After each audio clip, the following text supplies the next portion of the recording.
right. Ready for a journey back in time. Today we're going deep, diving into the world of the Teutonic Order. These guys, not your typical medieval knights. No, definitely not. Started as like a humble field hospital during the Third Crusade. Right. And they ended up with a whole dominion carved out in Prussia.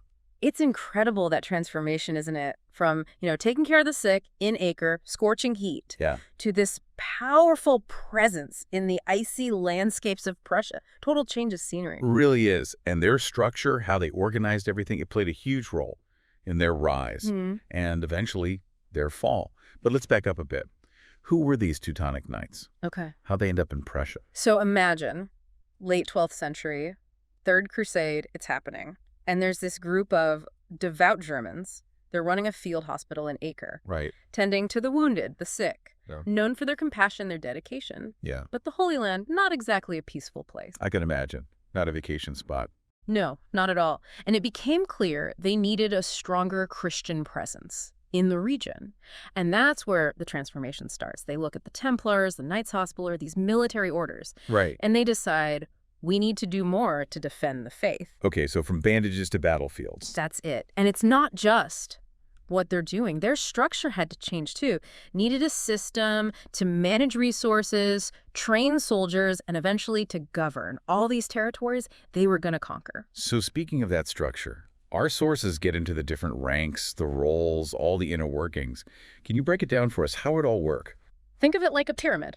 At the top, you've got the Grand Master, the ultimate leader, elected by a council, high-ranking officials. Right. He's got his deputy, the Grand Comteur, and then a whole team of specialists. The Marshal for military matters, the Grossspittler for the hospitals, the Tressler managing the money. Wow. Even a trappier in charge of clothing. It was surprisingly complex even for the Middle Ages. Yeah, so it wasn't just about swinging swords and charging into battle. No.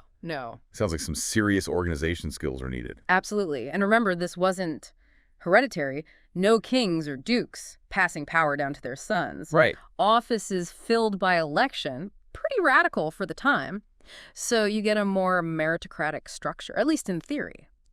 Advancement based on ability, not who your father was. That's really interesting. So who were these guys climbing the ranks within the order? Well, you had your knight brothers, of course, elite warriors, the white cloaks, black cross. They took vows. Chastity, obedience, poverty. Right. No inheriting castles, starting families for them. Even joining up wasn't easy. 15 years old, minimum. Then a trial year to see if you could handle it. Wow. Exclusive club. Okay. But what about people who weren't cut out for the knightly life but still wanted to help out? Was there a place for them in this rigid structure? Oh, definitely. That's where the Grummetler come in. The gray-cloaked, typically lower-born but often wealthy. They handled the day-to-day business administration. Okay. The logistical backbone, really. Managing estates, collecting taxes, keeping things running smoothly. Essential, even if they weren't fighting on the front lines. Real team effort. Exactly. And they had more influence than you might think. Remember, the Grand Master elected? Yeah. Well, the Graumentler, they played a key role in that process. So power wasn't all about military prowess. I see how this system, it's so different from other medieval powers. But there's another group in our sources, the Hauptkreuzler. The half-crosses, who were they? The Hauptkreuzler, think of them like associate members, donated possessions, maybe land, Okay. but didn't fully commit to joining the order, a fascinating part of their economic structure, amassed resources without having to manage everything directly. System for every type of contributor, from battlefield to the back office. Oh. But let's talk about how this structure played out on the ground, specifically Prussia, how they end up there. Our sources mention these northern crusades aimed at Christianizing the Baltic region. Right, it wasn't just the Holy Land. These northern crusades, a whole other chapter. And Prussia became their main focus. The old Prussians, Baltic people, had resisted conversion for centuries. In fact, back in 997, they martyred Bishop Adalberg of Prague. Sent a pretty clear message. Wow, talk about making a statement. Yeah. So how did the Teutonic Knights get pulled into this? Well, Duke Conrad of Masovia, Polish ruler, he was struggling with the old Prussians' resistance. So he decided to call in the big guns, so to speak. He invited the Teutonic Knights to help him subdue them and Christianize them. So they were walking into a pretty tense situation. Yes. Tasked with conquering and converting a population that had been resisting for centuries. Yeah. How do they approach that? What made their rule in Prussia unique. It all comes back to those three vows: chastity, obedience, poverty. These weren't just ideals, they were the foundation of their structure, and that shaped how they governed. Okay, let's unpack that a bit. How does a vow of chastity lead to a different way of ruling? It's not like they were building dynasties. Right, no hereditary succession, so less internal competition. Positions filled based on merit, loyalty, not bloodlines.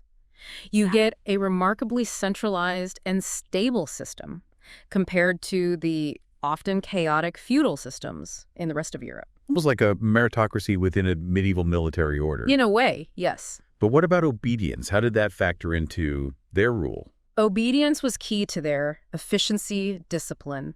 The Grand Master could send his forces wherever they were needed, didn't have to worry about individual knights vying for power or territory, so they could respond to threats quickly, focus their resources. Like a well-oiled machine. Exactly. Everyone in sync. Mm-hmm. But poverty, how did that play out, especially when they're governing a whole territory? This is where it gets really interesting. No one could personally profit from their position. Everything belonged to the order. Right. This communal ownership fostered a sense of unity and a purpose that was very different from how secular rulers operated. So they were going against the grain of medieval Europe.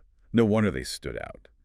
But how did this function on the ground in Prussia? How did they organize this vast territory? I'm curious about this term commend that keeps popping up in our sources. Ah, yes, the commend. The basic building block of their administrative structure. Essentially a fortified community, often built on strategic locations, housing knights, priest brothers, supporting personnel.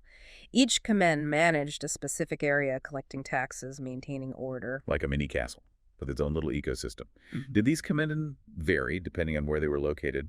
I imagine one on the front lines might look different from one in a more peaceful area. You're exactly right. They were adaptable, and the structure reflected the needs of each region. On the eastern frontier, turbulent, constant threats. The Commenden there, heavily fortified, more knights, fewer priest brothers. Makes sense.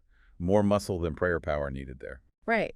But in more settled regions, where the focus was on administration, economic development, you'd find Commenden with fewer knights, more priest brothers, to serve the spiritual needs, and more groundmentler to manage things. It's a great example of how their structure could adapt. Fascinating how they balanced the military and administrative sides.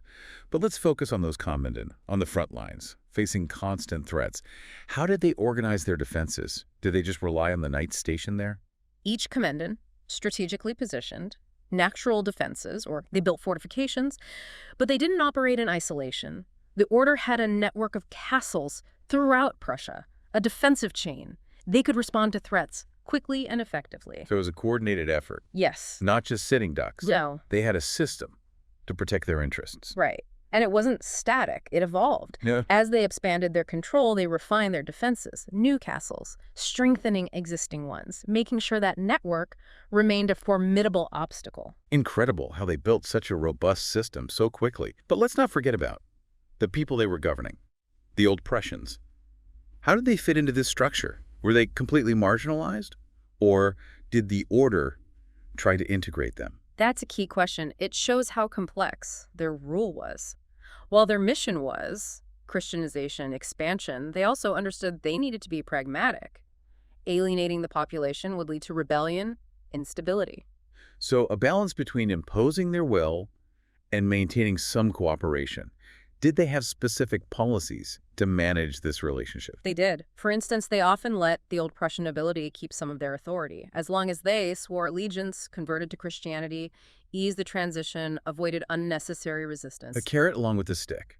But the average Prussian peasant, how did their lives change? Our sources suggest it wasn't easy. No, it wasn't. While the nobility might have gotten some concessions, the average peasant faced a harsher reality: heavier taxes, forced labor, their customs and beliefs suppressed. Classic case of conquerors benefiting at the expense of the conquered.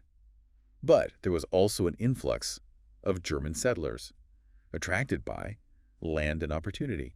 How did they factor in? The German settlers, a crucial part of their strategy, solidifying their control. They got favorable terms, often land confiscated from the old Prussians, created a new class, loyal to the order, helped spread German language and culture. A calculated move, reshape the demographics, the cultural landscape. But with the influx of settlers and the subjugation of the old Prussians, I imagine there were tensions. How did the order manage this potentially volatile mix? Not always easy. Their strict rule, their sense of cultural superiority, led to resentment among both the Old Prussians and eventually even some German settlers. This simmering discontent would contribute to their downfall, but that's a story for another time. Okay, we'll save the drama for later. But before we move on, you mentioned the Order's ability to adapt. We talked about how their commendus structure shifted, but are there other examples? Absolutely. One fascinating aspect is their approach to urban development. They understood the importance of cities, strategic and economic, and they encouraged their growth. In fact, they founded over 90 new cities in Prussia, from small market towns to major trading centers. Over 90 cities. That's incredible urban planning. What was their thinking there? They saw cities as vital centers: commerce, administration, defense. Attracting German settlers to these new cities would help solidify their control. They gave these cities special privileges, encouraged trade, created a network of urban centers that transformed Prussia. Amazing how they built this whole new society from scratch. But with urban growth comes new challenges, right? Cities with their wealth, diverse populations, they can become breeding grounds for dissent, challenges to the Order's authority. Exactly right. As these cities grew, they started demanding more autonomy, pushing back against the Order's control. This tension between the Order's desire for control and the city's desire for independence. It would become a recurring theme. So they created this efficient and adaptable system, but they also planted the seeds of their own future problems. Sounds like we're about to enter some choppy waters in the Teutonic Order story, but we'll have to wait for part 2 to explore those turbulent times. Stay tuned.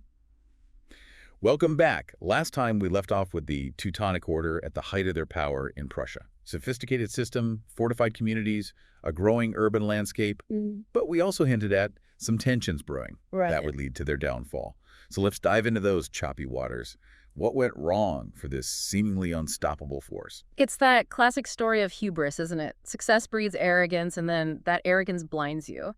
The Teutonic Order, they had the structure, the military power, but they weren't immune to human flaws. So where do we see those cracks start to appear? Their system seems so well organized, so efficient. What were the key factors in their decline? Well, remember how we talked about their centralized ownership of all that land? It was a double-edged sword. Immense economic power, yes, but it made them a target.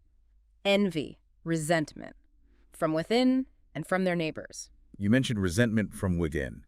Can you elaborate on that? We talked about the tensions with the old Prussians, but were there other internal pressures? Absolutely. Over time, even the German settlers who had initially benefited from the Order's rule, they started to feel restricted. They wanted more autonomy, more say in their own affairs. That rigid hierarchy, the centralized decision-making, it had worked well in the early days' conquest expansion. But it started to feel stifling. It's interesting how a system that was a source of strength could become a liability. Yeah. But it wasn't just internal, right? You also mentioned increasingly powerful neighbors. Who are the main players the Teutonic Order had to deal with? The biggest challenge came from the Polish-Lithuanian Commonwealth. As the Order expanded, they inevitably clashed with this rising power. Clashing ambitions, competing claims to territory, and a deep rivalry. It would eventually erupt into war. This clash of ambitions, sounds like it was, heading for a showdown. Was there a particular event that marked a turning point? The turning point came in 1410 at the Battle of Grunwald, a colossal clash, Teutonic knights against the combined Polish-Lithuanian army. And, well, it didn't go well for the knights. That sounds like a major setback. Was it a decisive defeat, or did they manage to recover? It was devastating, shattered their aura of invincibility, exposed their vulnerabilities, emboldened their enemies. They didn't collapse overnight, but their power, their prestige never really recovered. So Grunwald was the beginning of the end, but not the end itself. What happened in the aftermath? How did they try to cope with this loss?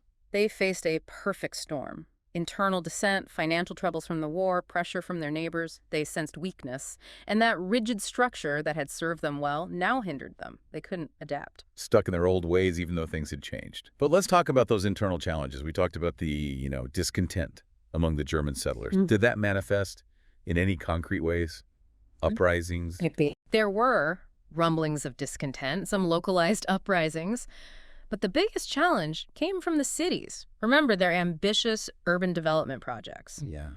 Well, those cities, with their wealth, skilled workers, diverse populations, They weren't content to stay under the order's thumb. So the very cities they helped create became a challenge. How did this urban discontent play out? Did they openly rebel? There were some clashes, but the more significant development was the Prussian Confederation, a league of cities and nobles. Oh. They came together to demand more autonomy. They were tired of the orders, heavy taxes, restrictions on trade, their lack of respect for local customs. So it was a coalition of those who felt marginalized, exploited, German settlers, and the old Prussian nobility.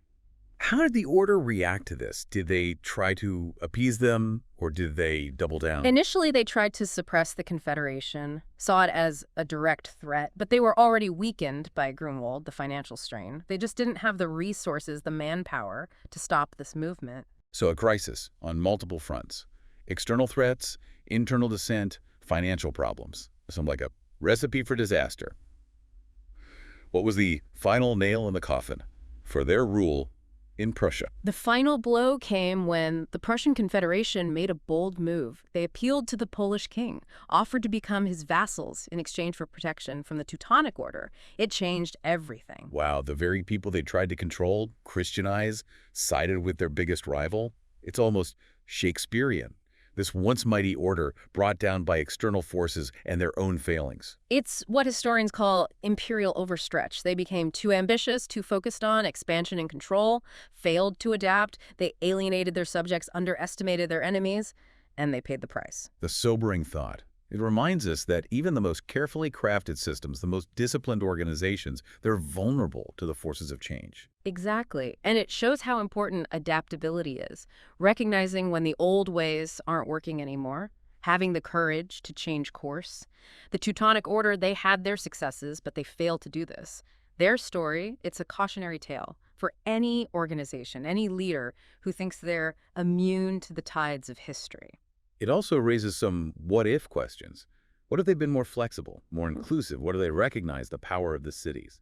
Found a way to accommodate their desire for autonomy?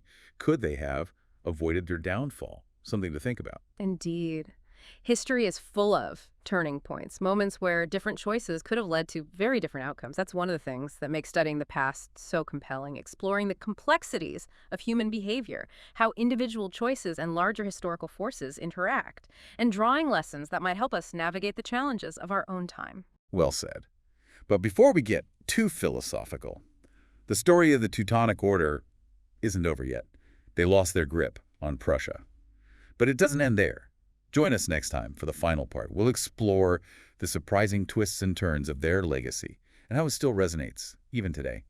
Until then, happy pondering. Welcome back. We've explored the Teutonic Order's rise, their system of governance, and the dramatic events that led to their downfall in Prussia. But their story, it doesn't end there.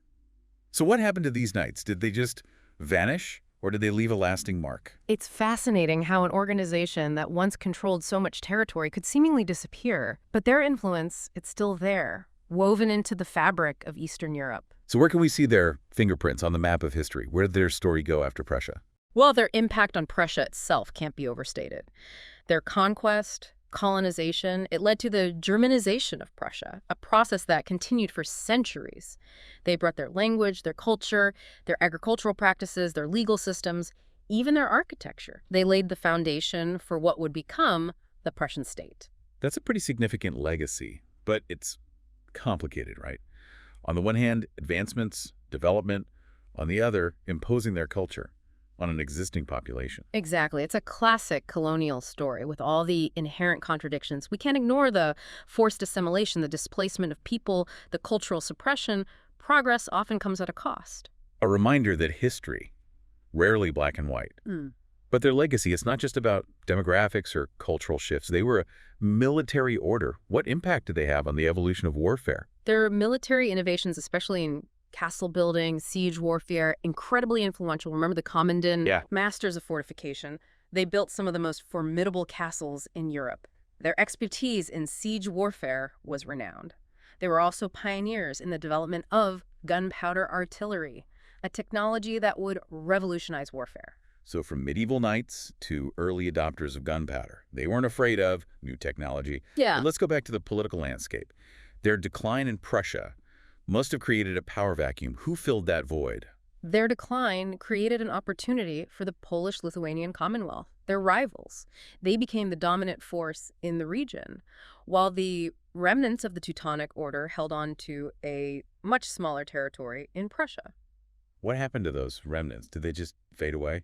They actually went through a dramatic transformation. In the 16th century, under Grandmaster Albrecht of Brandenburg, the Teutonic Order in Prussia converted to Protestantism, and they secularized, became a duchy under Polish rule. From a religious military order to a secular duchy. Quite a change. And I bet this Prussian connection doesn't end there. You're right. This secularized Duchy of Prussia eventually became the foundation for the Kingdom of Prussia, a major power in Europe for centuries. It's amazing how these historical threads connect and change things. Like a ripple effect. One event leads to another, and you have a completely different landscape. But what about the Teutonic Order itself? Did it disappear completely, or does it still exist? This might surprise you, but the Teutonic Order still exists today. Really? I thought they were a relic of the past. I know it's unexpected. They're not the conquering force they once were, of course. Today, they're headquartered in Vienna, a purely religious order dedicated to charitable work. So from conquering knights to compassionate caregivers. Quite a journey. But even in their modern form, they haven't escaped their controversial past, have they? Sadly, no. Their association with Nazi Germany, the use of their symbols by extremist groups, it's cast a shadow over their legacy. A reminder that even events from long ago can have a profound impact on the present. A powerful reminder that we need to engage with history critically, acknowledge the good and the bad, learn from the past, and try to build a better future. The Teutonic Order's story, with all its complexity, offers us a lens to examine these issues. It does. Their story makes us think about the nature of power, cultural identity, the lessons of history. It challenges us to grapple with the ethical dilemmas of conquest and colonization, and to consider how even well-intentioned actions can have unintended, often devastating consequences. Well said. And on that note, I think it's time to wrap up our deep dive into the world of the Teutonic Order. It's been a fascinating journey, from humble beginnings to military might to empire building and finally decline. Their story is a mix of ambition, innovation, but also exploitation, and ultimately a failure to adapt. And as we've seen, their legacy still shapes our world in tangible ways and in the realm of ideas and symbols. It encourages us to think critically about the past, recognize the power of narratives and symbols, and to consider how what we do today might shape the world of tomorrow. Thank you for joining us on this exploration. We hope you've enjoyed this deep dive into the Teutonic Order. Until next time, keep those brains buzzing. And remember, history is never truly past. It's always shaping the present and the future.